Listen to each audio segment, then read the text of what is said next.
Buenas tardes, compañeros. Mi nombre es Manuel Gómez Molina, soy aspirante a la carrera de licenciatura en Derecho en la Universidad Abierta y a Distancia de México. Les voy a compartir mi informe final acerca del tema que elegí, que fue la corrupción en las contrataciones federales. No podemos hablar de una corrupción en contrataciones federales sin entender primeramente qué es la corrupción. La corrupción se entiende como un intercambio privado entre dos partes, en la cual implica la expectativa de una ganancia neta para ambas partes, generalmente en dinero, aunque puede variar según las circunstancias. Para que una estructura de la corrupción pueda funcionar, necesita contar con ciertos elementos, como el conflicto de intereses en las compras y ventas, el soborno, las comisiones, los regalos o la extorsión económica. Donald Tracy tiene una teoría muy aceptada que se conoce como triángulo del fraude. La corrupción, al ser un fraude que se comete a causa de ciertos factores condicionantes, que puede ser la presión, la oportunidad y la racionalidad. Una presión puede ser interna o externa, siendo la presión interna una codicia o una necesidad de sostener un determinado estilo de vida o de responder a dificultades financieras. O una presión también puede ser externa al tener un incentivo de motivo o compensaciones producto de algunos acuerdos o algunas amenazas. Otro de los factores de este triángulo que publicita Donald Tracy es la racionalidad, entendida como la actitud del individuo que lo hace pensar que lo que está haciendo está bien bajo estándares éticos cuestionables, como decir que todo el mundo lo hace, solo recibo órdenes, me lo merezco o es poco lo que me pagan y esto es lo justo. Y el tercer factor en este triángulo es la oportunidad, que tiene que ver con los controles internos o externos débiles en la organización. Al tener una inexistencia de procesos y procedimientos, confianza excesiva, entre otros, por los trabajadores y una baja rendición de cuentas. La corrupción involucra, primeramente, un poder monopolístico o casi monopolístico sobre un servicio o la asignación de recursos, y para este caso o para este tema en particular, la asignación de un contrato en el gobierno federal. La corrupción solamente puede existir cuando los incentivos a participar en ella son mayores que los desincentivos. Como les comentaba en un principio, el tema elegido fue el de las contrataciones en el gobierno federal, y para eso nos dimos a la tarea de investigar cómo se hacen las contrataciones en el gobierno federal, siendo tres las principales maneras en las cuales se otorgan contratos en el gobierno federal. Uno de ellos es la licitación pública, en la cual puede participar cualquier empresa física o moral que cumpla con los requisitos que se establecen en una convocatoria publicada y abierta a todo el interesado en obtener ese contrato.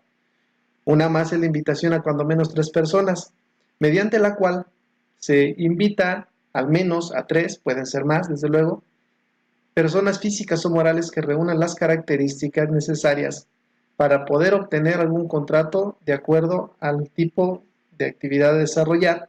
Y uno más es la asignación directa.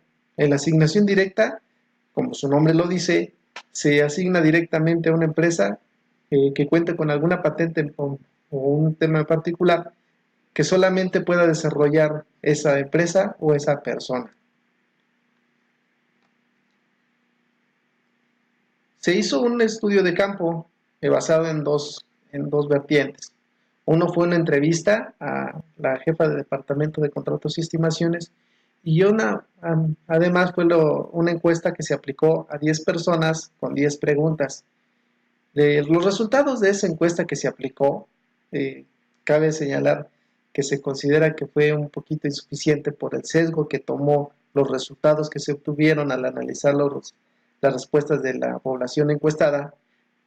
Lo anterior lo comento porque de las primeras preguntas se obtuvo 100% de las respuestas en un solo sentido.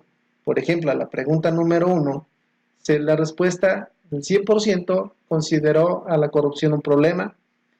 También se consideró al 100% que no se informa el total de la corrupción por los medios de comunicación y también el 100% considera que la corrupción queda impune en sus actos y en sus consecuencias. En la siguiente pregunta, en la cual ahora sí que se hacía la pregunta de decir cómo consideraba los castigos aplicados, el 90% los consideró débiles.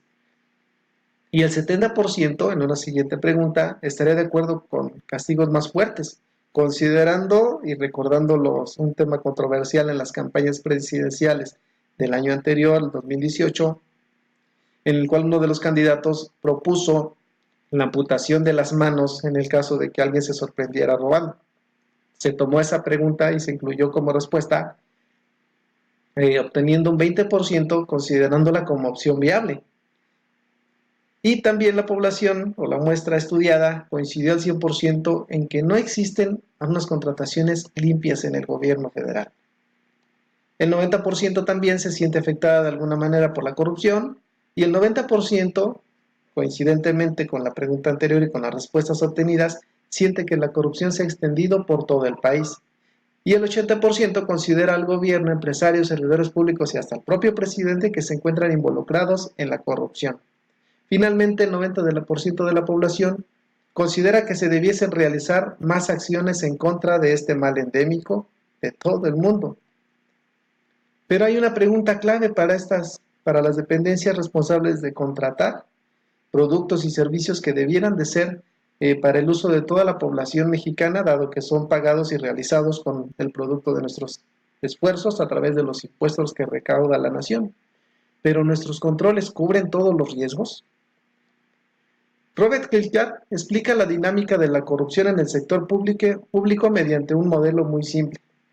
Nos dice que la corrupción es igual al monopolio más la discrecionalidad menos la responsabilidad o rendición de cuentas, es decir, muy poca transparencia, un monopolio en el control y la construcción o adjudicación de servicios y productos por parte de la Federación y una discrecionalidad en el manejo de los recursos públicos. Para eso el gobierno de México tiene algunas entidades que son encargadas de revisar el correcto ejercicio de los recursos públicos, como son las auditorías. Pero ¿de qué manera interactúan con la corrupción? ¿O cómo han afectado grandes escándalos de corrupción a los sistemas de control del gobierno federal? Pues los sistemas de control de las dependencias fallan de manera calculada en algunos casos, como se pudo evidenciar recientemente con el multisonado caso de Odebrecht, pero tiene ciertas singularidades también, como la alta concentración de poder, declaraciones maquilladas y enriquecimiento de funcionarios, así como informes de auditoría que no fueron debidamente analizados. Todo lo anterior causado por sistemas de control interno de las dependencias del gobierno federal y en las cuales los analistas y su honestidad fueron puestos en tela de juicio. Para todos o para la mayoría de nosotros es común el caso que se anunció el día de ayer, si mal no recuerdo, en el cual se le suspendieron sus derechos o su derecho a participar en un cargo público a Emilio Lozoya Austin, al anterior presidente de Pemex como empresa paraestatal, creando también una crisis de confianza de la sociedad en los mecanismos de control, y son siendo factores que afectan negativamente su independencia en la penalización de los delitos que se cometen. Los factores que los afectan son los planteamientos morales y éticos del auditor, la estructura del mercado de servicios o las condicionantes de la relación contractual. Si yo soy un auditor y voy a auditar a quien me paga o a quien me contrata, estoy condicionado desde un inicio a actuar de cierta manera para afectar los intereses de quien me paga. Las medidas adoptadas recientemente, o que pudieran también ser aplicables, pudiera ser la rotación obligatoria de los auditores para que no creen lazos entre los auditados y los auditores, la prohibición de servicios adicionales a los que están contratados y la transparencia informativa.